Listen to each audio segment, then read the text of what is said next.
Palabas ba? Ay, sir. Pasok kayo, sir. Pwede po ba ipasok? Okay lang sir, okay lang sir. Hali pa. Ay, sir. Pasok po, pasok. Pasok kasi sir. Okay lang po ba? Okay po, okay po. Okay po. Okay. Galing po sa putikan nito. Wala okay lang po sir. Wala problema. Ay, wala po. Okay lang po, okay lang po, okay lang po.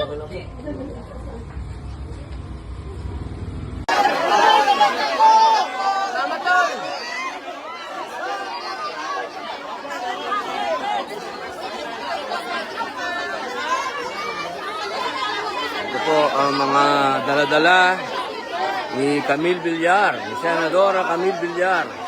Ayan po.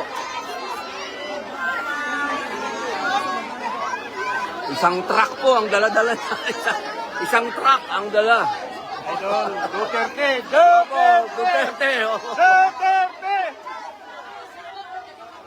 Ayan po, Tol. Salamat Yan po. na natin yung ano sir, Duterte sir. Salamat po. Solid po tayo, solid. Salut tayo sir. Yung ang hinahanap namin sir, Opo, ayan po. makabalik ang Duterte. Amin, amin. Opo. Kasi kawala ang Ayan po. Pilipinas.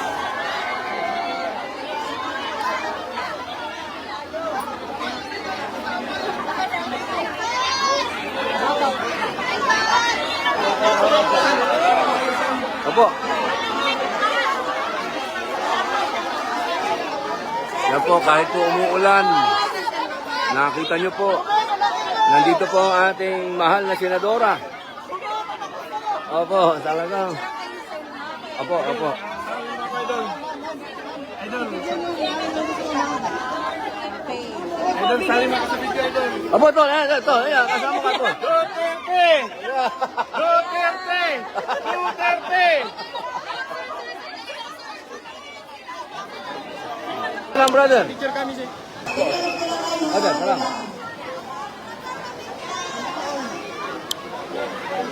Selamat, brother, ha. Opo. Apuan, brother. Assalamualaikum.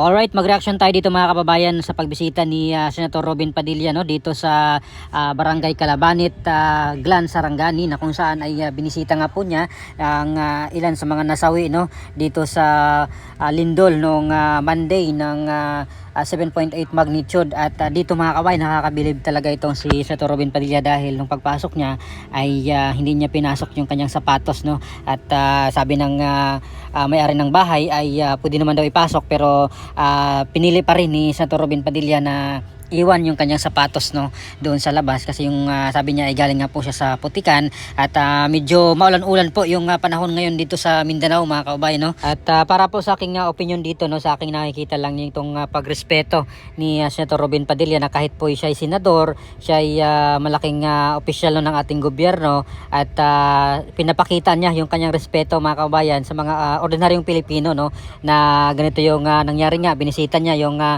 isa sa mga nasawi doon sa 7.8 magnitude na lindol na nakayapak no sa lupa itong si Senator Robin Padilla mga kababayan, na talagang ini-insist niya na wag nang dalhin yung kanyang sapatos o wag nang ipasok yung kanyang sapatos doon sa loob.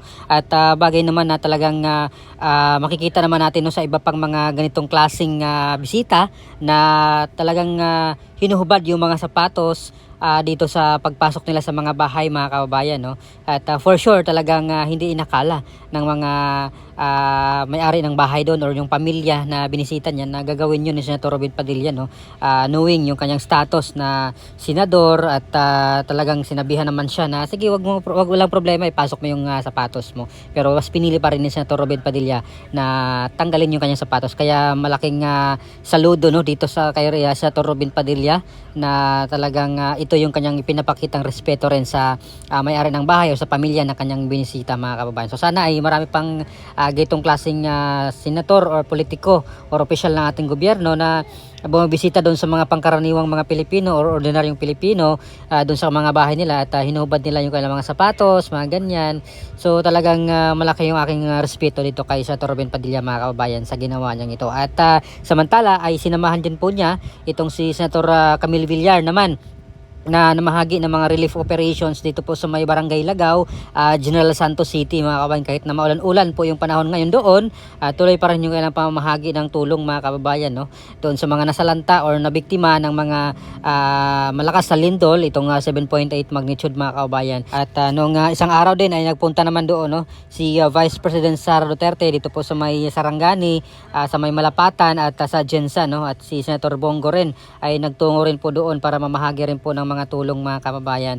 At sila Gatchalian Black, no, or yung Gatchalian Black, sila Senator Sherwin Gatchalian, si Erwin Tulfo, si Javier Sito at si Miguel Zubiri ay nagpunta rin po doon mga kababayan, no, na mahagi rin po daw ng mga tulong, mga bigas. At si PBBM nagpunta rin po doon na mahagi kasama ang DSWD na mahagi ng mga ayuda at financial assistance yata mga kababayan, no? Parang 100 million yung ibibigay niya dito sa local government ng General Santos City para ipaayos yung kanilang City Hall yata na nasira mga kababayan. At may mga nagkomento nga rin po, no, dito sa pagbigay ng 100 million ni PBBM dito sa mga taga Jensa, no, na apektado ng lindol, samantalang 500 million yung kanyang ibinigay na tulong dito kay Mayor Leni Robredo naman sa pagpapaayos ng Coliseum, no, ng Naga City mga kababayan. So hindi po naiwasan ng mga netizen na ikumpara itong pagbigay ng 500 million ni PBBM kay Mayor Leni sa pagpapaayos ng Coliseum, samantalang 100 million lamang yung kanyang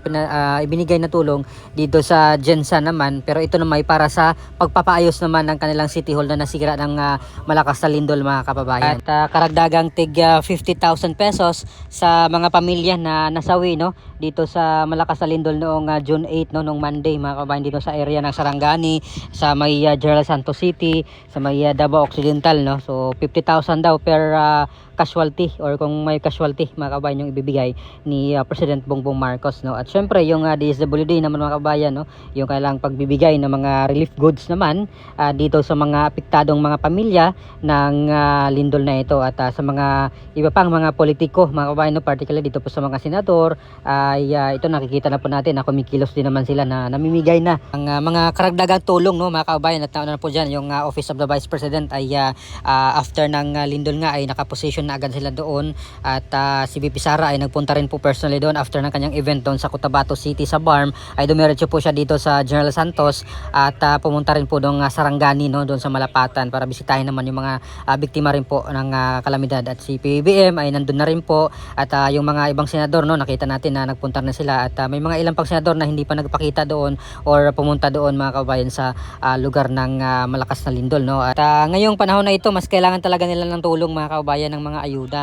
Samantalang noong walang kalamidad na palapit lang yung eleksyon ay bumabaha nung mga akap, no, yung mga X, kung saan saan nagpupunta yung mga congressman, nagsasalita, talagang kanilang pinupuri yung dating House Speaker dahil sa kanya ay bumabaha ng mga ayuda, no, mga kababayan. Pero ngayon nasaan na kaya itong mga ayuda na ito na mas kailangan ngayon ng mga kababayan natin sa Mindanao mga kababayan, no? So opinion ko lang, sana ay sa mga ganitong klaseng trahedya talaga or kalamidad mas kailangan nila ng tulong mga kababayan, hindi yung panahon lang ng eleksyon, no, nagbibigay sila ng mga ayuda mga kababayan. So ano pa masasabi niyo dito sa pagbisita ni Senator Robin Padilla dito po sa Sarangani mga kababayan, no, at nila Senator Villar dito po sa Jensa naman. So please comment down below. Maraming salamat. God bless po sa ating lahat.